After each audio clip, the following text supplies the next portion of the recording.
O assunto dessa aula é o perdão. Na aula anterior falei sobre o poder dos relacionamentos e cheguei a fazer menção do assunto. Mas acredito, que o volume de informações da palavra de Deus sobre esse tópico em específico, que é o perdão, ele merece uma aula. Na verdade, essa aula é um resumo, a Bíblia fala muito a respeito dele.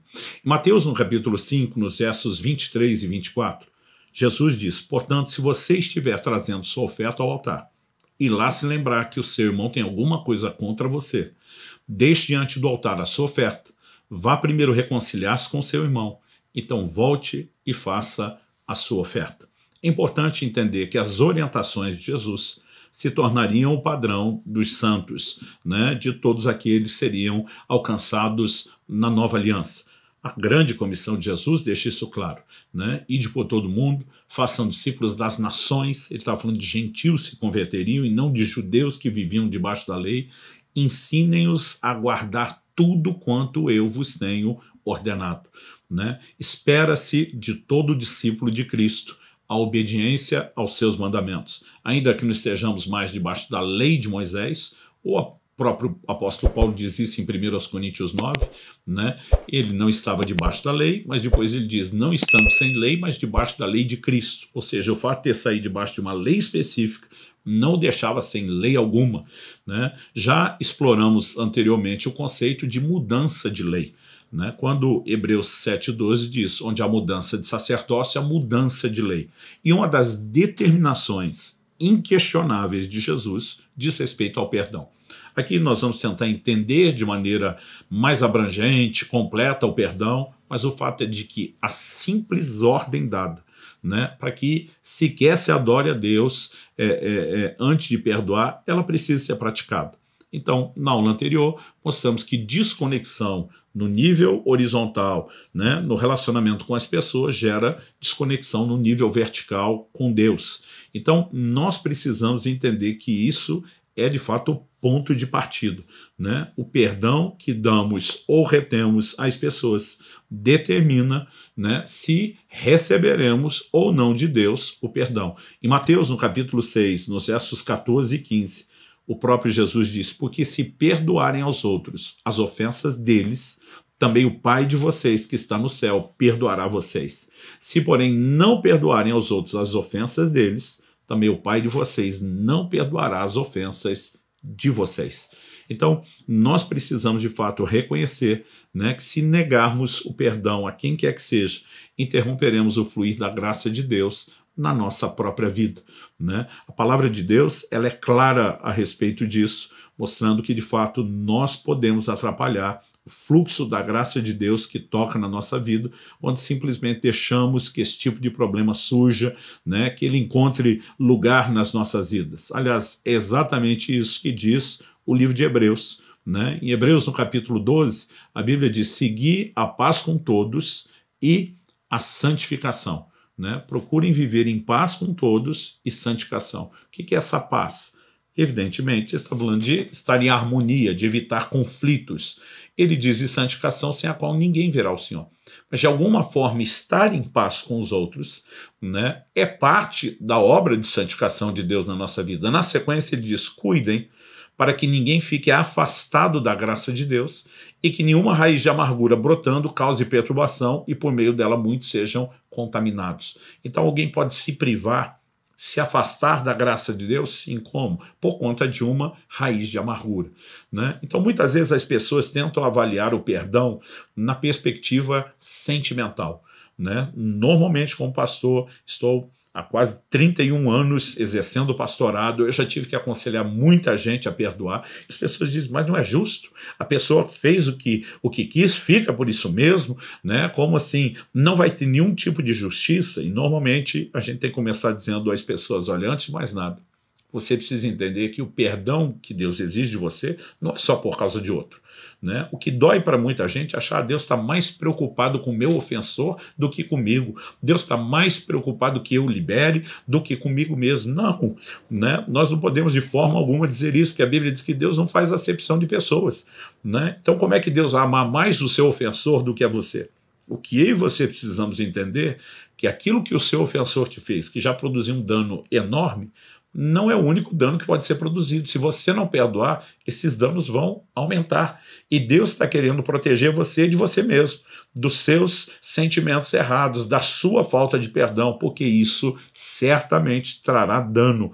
A Bíblia fala de nos privarmos da graça e de deixarmos de manter a comunhão com Deus, né? Deixamos de usufruir da própria presença de Deus, porque, como falei na aula anterior sobre os relacionamentos, quando, né, os relacionamentos são comprometidos, o fluir da vida de Deus, da seiva de Deus, ele evidentemente também será comprometido, né? Nosso Senhor advertiu com toda a clareza, né, em uma das suas parábolas, proferido num contexto que envolvia o perdão. Quando você olha para o ensino de Jesus em Mateus 18, que é o que nós chamamos da parábola do credor incompassivo, ele fala de alguém que foi perdoado de uma grande dívida, mas por outro lado, né, Jesus nos mostra que ele não queria perdoar um conservo de uma dívida pequena, né, insignificante comparada àquela que ele mesmo havia sido perdoado. E nessa alegoria, Jesus está falando de nós, que também fomos perdoados por Deus, mas às vezes não queremos perdoar alguém. Nossa dívida que Deus perdoou era enorme, gigante, incomparável. E quando alguém, né, que tem uma dívida menor, nós não queremos perdoar, o texto nos mostra como a história termina, né? Jesus diz no verso 23, o reino dos céus semelhante a um rei que resolveu ajustar a conta com seus servos, né? Fala daquele que tinha uma dívida enorme, devia 10 mil talentos, mas porque não tinha como pagar foi perdoado, mas depois esse encontra, né, alguém que lhe devia muito pouco e não quis perdoá-lo, né? Qual foi o resultado final? A Bíblia diz que quando os seus companheiros viram o que tinha acontecido, ficaram tristes, foram relatar ao Senhor, aquele que você perdoou não quer perdoar o outro. Verso 32 diz, então o Senhor, chamando aquele servo, lhe disse, servo malvado, eu lhe perdoei aquela dívida toda porque você me implorou. Será que você também não deveria ter compaixão do seu conservo, assim como eu tive compaixão de você?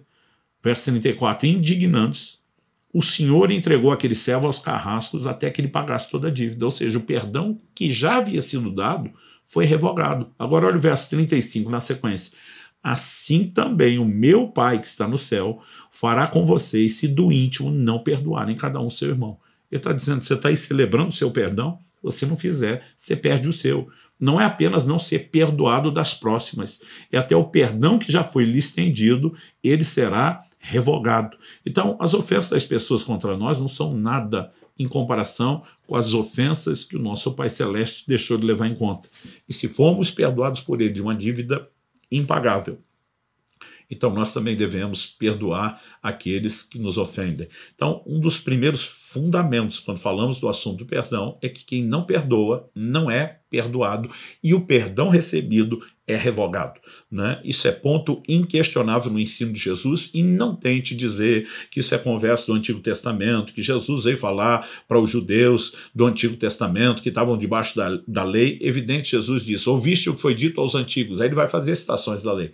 Mas ele diz, eu, porém, vos digo, né? Ou seja, Jesus vem ensinar algo completamente diferente, porque onde há mudança de sacerdócio, a mudança de lei, essas determinações são para nós, envolvem os cristãos que estão hoje na graça. Agora, o que vemos nessa parábola é que a falta de perdão, ela também é uma prisão, né? Quem não perdoa está preso. Né? O texto que nós lemos agora de Mateus 8,34 diz, indignando-se, o Senhor entregou aquele servo aos carrascos até que pagasse toda a dívida. Né? Outra tradução diz verdugos. A palavra utilizada no original grego, traduzida como carrasco ou verdugos, é basanistes, e ela significa aquele que tenta extrair a verdade pelo uso da tortura, inquisidor, torturador. Né? Ou seja, a Bíblia diz que ele foi entregue aos torturadores, não apenas vai para uma prisão, mas vai sofrer. Né? O léxico de Strong ainda comenta que a palavra também era usada para um carcereiro, porque, sem dúvida, o serviço de torturar também era ordenado a ele. Né? Então, entregou ao carcereiro, né? Mas a palavra usada mostra que haveria não apenas uma prisão, mas haveria sofrimento. Portanto, Cristo mostrou que, além de preso espiritualmente, né, aquele homem seria torturado como forma de punição. É evidente, é indiscutível, né, que os demônios prendem, amarram a vida daqueles que se negam a perdoar.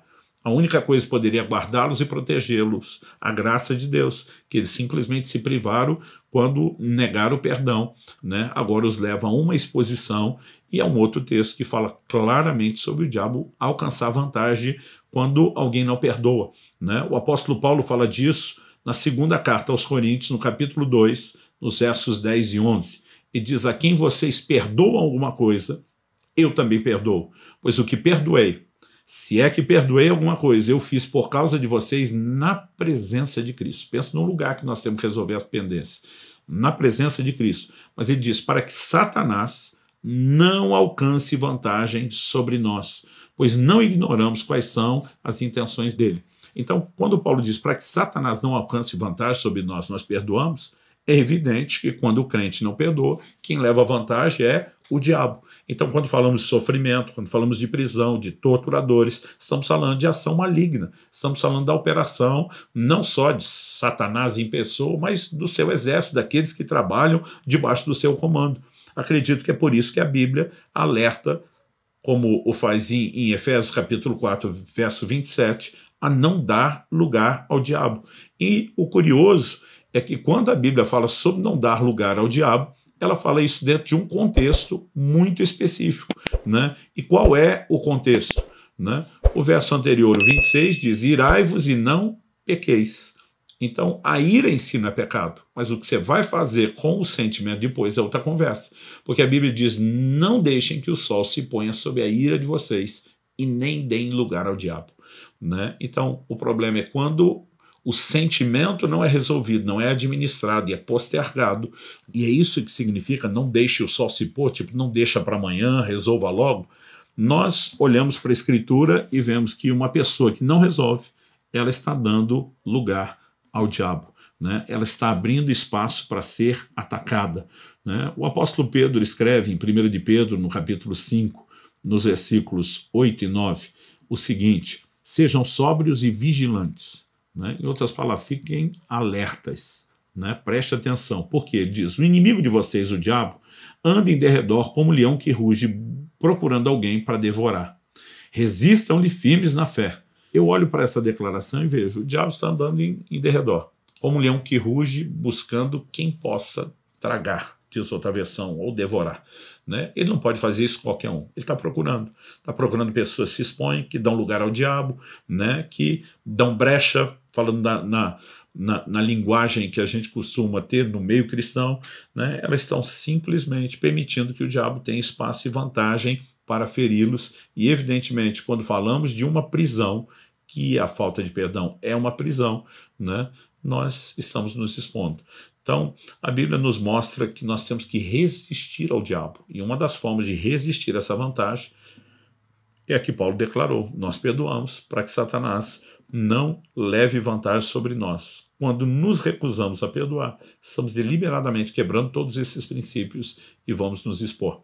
Em Mateus 5, nós começamos lendo os versos 23 e 24, que diz, se você estiver diante do altar, lembrar que o irmão tem algo contra você, volta, reconcilia primeiro, depois oferece, né, a sua oferta. Os versos seguintes, 25 e 26 de Mateus 5, diz, entre em acordo sem demora com o seu adversário, enquanto você está com ele a caminho, para que o adversário não entregue você ao juiz, o juiz entregue você ao oficial de justiça e você seja jogado na prisão. Em verdade lhe digo que você não sairá dali enquanto não pagar o último centavo, né? Evidente, Jesus não estava falando meramente de dívida natural e nem só de prisão natural. Ele está falando sobre acerto. E isso se estende como um paralelo e uma alegoria também para o reino espiritual. Então existe prisão espiritual, emocional para a vida daqueles que não perdoam. Agora, uma coisa é saber que temos que perdoar, a outra é entender qual é a dinâmica prática do perdão, como deve ser o perdão. Então, Efésios capítulo 4, verso 32, diz que nós devemos perdoar exatamente como Deus nos perdoou. Ele é o padrão. Então, a Escritura diz, pelo contrário, sejam bondosos e compassivos uns para com os outros, perdoando uns aos outros, como também Deus em Cristo perdoou vocês. Então, essa determinação de Efésios 4,32, que perdoamos os outros como também Deus em Cristo nos perdoou, né, precisamos entender que ele é o exemplo. Deus ofereceu perdão a todos, independentemente da ofensa. Ele se coloca como o padrão, né, ou o exemplo de perdão. Então, algumas coisas que nós precisamos entender sobre o perdão. Em primeiro lugar, o perdão não é um sentimento. Eu vejo gente dizendo, não, mas é que eu não me sinto assim com vontade de perdoar. E eu digo, normalmente não vai sentir nunca, né? O perdão não é um sentimento. Ele é tanto de um lado um ato de fé, vou falar mais sobre isso depois, como também um ato de misericórdia, porque se inspira na misericórdia e na compaixão de Deus, né? Agora, a gente precisa entender, porque às vezes as pessoas falam, tem que ter um limite para perdoar alguém, né? Aliás, em Mateus, no capítulo 18, versos 21 e 22, nós lemos, então Pedro, aproximando-se, perguntou a Jesus, Senhor, até quantas vezes meu irmão pecará contra mim, que eu lhe perdoe? Até 7 vezes? Basicamente está dizendo, uma hora tem que dar. Jesus respondeu, não digo a você que perdoe até 7 vezes, mas até 70 vezes 7. Né? Então, assim, de alguma forma a ideia do 7 era um número inteiro, cheio, né? E eles dizem, não, então deu a conta, deu a medida do perdão. Jesus diz, pode aumentar isso, né? Em um dos evangelhos nós ainda vemos Jesus dizendo, se ele ofender você no dia, né? Isso significa que a cada novo dia a gente teria que renovar os 70 vezes 7, os 490 perdões. Agora, a pergunta é, por quê? O perdão não tem limites, porque se perdoamos como Deus perdoou e o perdão que Deus nos ofereceu não tem limites, nós também precisamos entender a mesma coisa.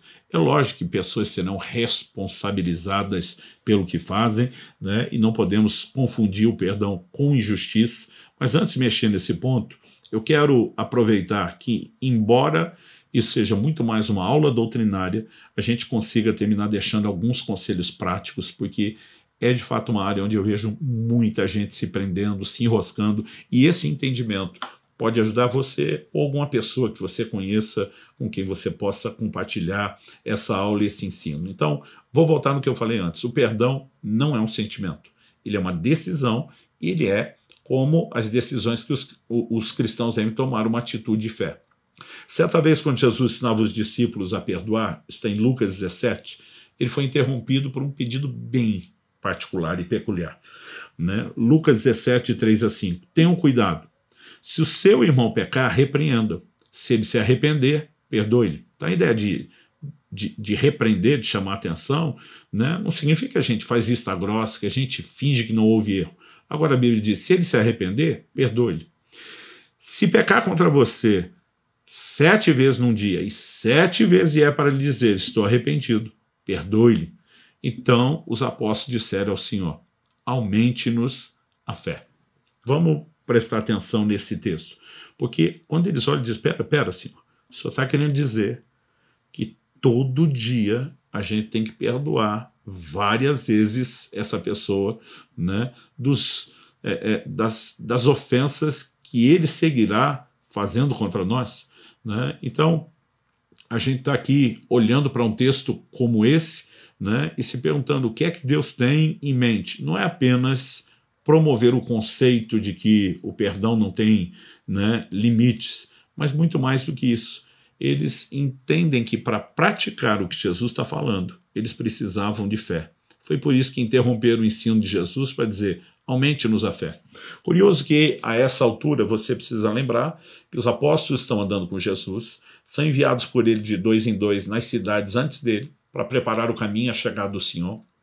Jesus mandou eles pregar o evangelho, curar os enfermos, expulsar demônios, limpar os leprosos, levantar mortos. Eles já estão operando sinais e prodígios. Isso não é algo que vai começar a acontecer só depois, né, de Pentecostes. Eles estão vivendo esses resultados. Mas eles olham para Jesus e dizem, aumente-nos a fé. É quase como quem diz, Senhor, limpar o leproso, a gente já conseguiu crer. Ver o paralítico andar, a gente já conseguiu crer. Estamos vendo isso bastante. Até morto ressuscitar. Mas, Senhor, perdoar esse tanto no dia. Nós não damos conta de ter fé para isso, não.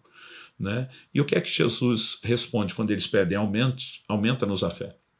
Isso nos mostra que a gente não vai ter mais fé só porque ora e pede. Jesus, na sequência, ele nos ensina como podemos ter mais fé. Né? Quando eles pedem isso, a Bíblia diz no verso 6 de Lucas 17, ao que o Senhor respondeu, se vocês tivessem fé como um grão de mostarda, diriam a essa moreira, arranque-se, transplante-se no mar, e ela obedeceria. Durante muito tempo, a ideia de tiverem fé como um grão de mostarda, ela tem sido entendida de forma equivocada. Esse entendimento equivocado tem se manifestado até mesmo em algumas versões, né, da Bíblia. Aquelas não são traduções por literalidade, né, mas elas são simplesmente apresentadas para facilitar a linguagem, para nos ajudar a ter uma percepção completa do assunto e não só palavra por palavra. Né, nós temos distorções sobre isso. A NVI, a Nova Versão Internacional, que é uma versão que eu aprecio, né, nesse ponto ela errou. Ela traduziu, se vocês tiverem fé do tamanho de uma semente de mostarda. A pergunta é, tem algum momento na fala de Jesus que ele fala do tamanho? Não, você vai vasculhar o original, não tem tamanho. Então isso aqui foi uma inferência, né, dos tradutores. Agora, essa inferência, ela está em rota de colisão com a Bíblia, porque em alguns momentos Jesus repreende os discípulos por uma pequena fé. Em outros ele elogia outras pessoas por uma grande fé. Mas se uma fé pequena, do tamanhozinho, de um grãozinho de mostarda, resolve qualquer problema, então simplesmente, né, você não precisa ser repreendido por uma fé pequena no momento e nem ser elogiado por ter uma fé grande na outra. Né? Agora, quando Jesus diz fé como grão de mostarda, a ênfase não era no tamanho. Em outra parábola, Jesus fala que o grão de mostarda é a menor das sementes, mas aqui a ênfase não está no tamanho. Aqui eles estão pedindo para aumentar. E como você aumenta uma semente? Quando você usa o que tem e planta, você vai colher mais. Então, basicamente, Jesus está dizendo, só tem um jeito de aumentar a fé para o perdão, é perdoando. Quanto mais você perdoa, quanto mais você exercita a fé, quanto mais você pratica, mais fé para isso você terá. Basicamente, nós tomamos a decisão, nós cremos, né, e a própria fé vai aumentando à medida que praticamos. Essa orientação é muito importante. Né? Quero lembrar você o que eu falei rapidamente anterior, né, já que estamos dando conselhos práticos, o perdão não é por merecimento. Logo, eu não tenho motivação nenhuma em minhas emoções para perdoar, você não vai ter, ninguém vai ter, ele é um ato de misericórdia e é por isso que ele não deve ser sentimento e deve ser baseado na fé. Né? Também tem entendido que o perdão precisa ser renovado. Né? Jesus fala no seu ensino sobre perdoar de coração, porque às vezes alguns de nós não entramos nesse lugar de realmente resolver algo como deveria. Em Provérbios 17:9, as escrituras sagradas falam sobre encobrirmos a questão ou renová-la. Né? Então, o que a Bíblia quer dizer com isso? Né? Provérbios 17:9, aquele que cobre uma ofensa promove o amor, mas quem a lança em rosto separa bons amigos. Né? Cobre a ofensa, ok, eu perdoei, deixei para lá, vamos cobrir, ninguém mais vai ver e nem vou trazer isso à tona de novo. Agora, quem fica remoendo o passado, remexendo e jogando o rosto aquilo que fez, vai separar os melhores amigos. Então, o perdão precisa ser renovado. Algo que eu tenho percebido ser de grande valor prático, né? Pelo menos é o exemplo que Jesus deu e que foi seguido, né, por um dos seus discípulos exemplares. Não sei se você lembra na crucificação, mas em Lucas 23:34, a Bíblia diz que Jesus dizia, Pai, perdoa-lhes, porque não sabem o que fazem. Qual o propósito de pedir, né, o perdão baseado na ignorância? Algo que eu tenho entendido é que o segredo de não se deixar ser enganado pelos sentimentos é quando você olha para o seu ofensor como vítima. Ele é vítima de algum nível de ignorância espiritual, emocional, né? Ele é vítima de algum tipo de dor, e é o que Jesus está fazendo naquela hora, eles não sabem o que fazem. Esse exemplo foi seguido por Estevão, que na hora de ser apedrejado, Atos 7:60 diz, então ajoelhando-se gritou bem alto, Senhor, não os condenes por causa desse pecado. Né? Naquele momento, eles sabem que estão pecando, mas ele vai oferecer perdão mesmo para quem está tirando a própria vida, ele está clamando misericórdia sobre eles, porque de alguma forma ele também olha para os seus ofensores como vítima, são vítimas de cegueira espiritual. Entre esses ofensores, nós tínhamos nada mais, nada menos do que um jovem chamado Saulo, que iria se converter, se tornaria um grande líder do evangelho, né? E nós precisamos, de fato, entender que mesmo pessoas que durante um determinado período podem estar espiritualmente presas, cegas, elas também poderão, né, ser alcançadas pela graça de Deus, elas podem ser transformadas e é minha e sua responsabilidade corresponder com Deus. Eu citei anteriormente, quando falei, né, a respeito de não nos privarmos da graça de Deus, que Hebreus capítulo 12, verso 15, nos adverte a não nos privar da graça de Deus, permitindo que alguma raiz de amargura surja. Nós já vimos que o diabo, ele quer levar vantagem, uma das armadilhas que ele cria é justamente essa de levar as pessoas a uma falta de perdão. Por isso que a Bíblia diz, fiquem atentos, a gente tem que vigiar, né? Agora, ao olharmos para o exemplo que a Bíblia dá da raiz, a Bíblia mostra que quando a raiz de amargura brota, né, o que significa a raiz brotar?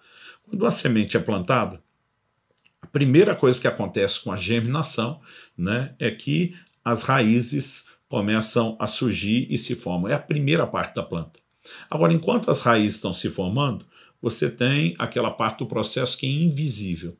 Agora, quando ela simplesmente brota, rompeu o solo, e agora o resultado da raiz, que é a planta que está crescendo, vem aparecer, nós já temos o que podemos chamar a fase 2. Né? E eu gosto de dizer que quando falamos de lidar com sentimentos como amargura, né, existem esses dois níveis. Né? A raiz, que é aquele nível oculto, é quando o problema está só no nível pessoal.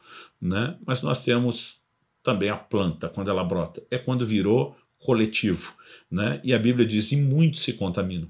Quando é só o problema de alguém no coração, aquela pessoa está se contaminando, mas quando ela não resolveu, ela vai começar a reclamar, murmurar, falar mal, atacar, difamar, e como mencionamos na aula anterior do poder dos relacionamentos, a desconexão dela provavelmente vai gerar, né, desconexão para outras pessoas. Agora, quando falamos de uma raiz, e aqui em questão nós estamos falando da raiz de amargura, mas aplicando a ideia da analogia de uma raiz, o que ela precisa para sobreviver ou para morrer? Em Mateus capítulo 13, na parábola do semeador, Jesus fala de uma semente que cai num solo pedregoso e que não consegue, né, ter raízes profundas, porque tem muita pedra, pouco solo. E porque aquela raiz não pode aprofundar no solo, ela se expõe e quando vem o sol, ela seca. Né? Se você pegar essa ideia, né, ela não vai durar porque ela está exposta. Agora, quando ela penetra na terra e ela está oculta ali, escondida do sol que tem o poder de secá-la, ali no escuro ela também terá água, umidade e o que permite que ela fique viva. Eu tenho dito, quando o assunto é perdão, nós temos que trazer isso à luz. Quando Paulo diz, na presença de Cristo perdoamos, não é nem só abrir com outras pessoas, é trazer a luz do Senhor mesmo. Isso tem um poder enorme para secar a raiz. Mas quando de alguma forma a gente só esconde e começa, né, a dar umidade, eu acho que isso poderia ser bem entendido na perspectiva da nossa autocomiseração, né? Nós estamos regando a raiz e garantindo que ela continue viva.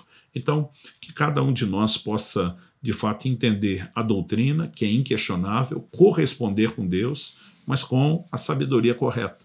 Né? Olhando para as Escrituras, eu percebo, né, que ela vai apresentando aqui e ali uma soma de declarações sobre o assunto. Uma delas é que, normalmente, a gente não se ofende com estranhos.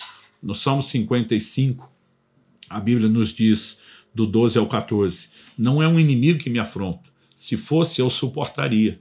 Nem é o que me odeia quem se exalta sobre mim, pois dele eu me esconderia. Mas é você, homem, meu igual, meu companheiro, meu íntimo amigo. Juntos nos entretínhamos e íamos com a multidão à casa de Deus. Eu sempre digo, se um estranho entrar num ambiente como um culto, xingar todo mundo, as reações vão ser diferentes. Alguém pode, né, simplesmente rir, achar engraçado, outro mais prático pode levantar e dizer, vamos colocar para fora, né? Nós podemos ter aquele mais espiritual que já diria estar amarrado em nome de Jesus, mas eu sempre digo, eu duvido que alguém assentar e chorar o que ele está falando de mim, porque o que um estranho fala, normalmente não tem o poder de te ofender. Mas quando alguém que você ama, respeita, alguém com quem você se importa, fala algo às vezes bem menor do que esses xingamentos. Isso pode fazer um grande estrago. E nós precisamos entender que quando Deus nos chama a perdoar, não é mera misericórdia para com o outro, mas também para conosco. E também nem é sinal de injustiça. Porque a Escritura diz, amados, não vos vingueis a vós mesmos, mas dai lugar à ira, porque a ira do homem não opera a justiça de Deus. Né? Se você tentar resolver, Deus diz, você já fez sua justiça. Mas se você não fez, entrega para Deus. Ainda que você escolheu perdoar, isso não significa que Deus não será juiz sobre cada situação. Então, que possamos de fato agir de forma correta, buscar a graça de Deus e nos livrar dessa armadilha que dá vantagem a Satanás e nos prende.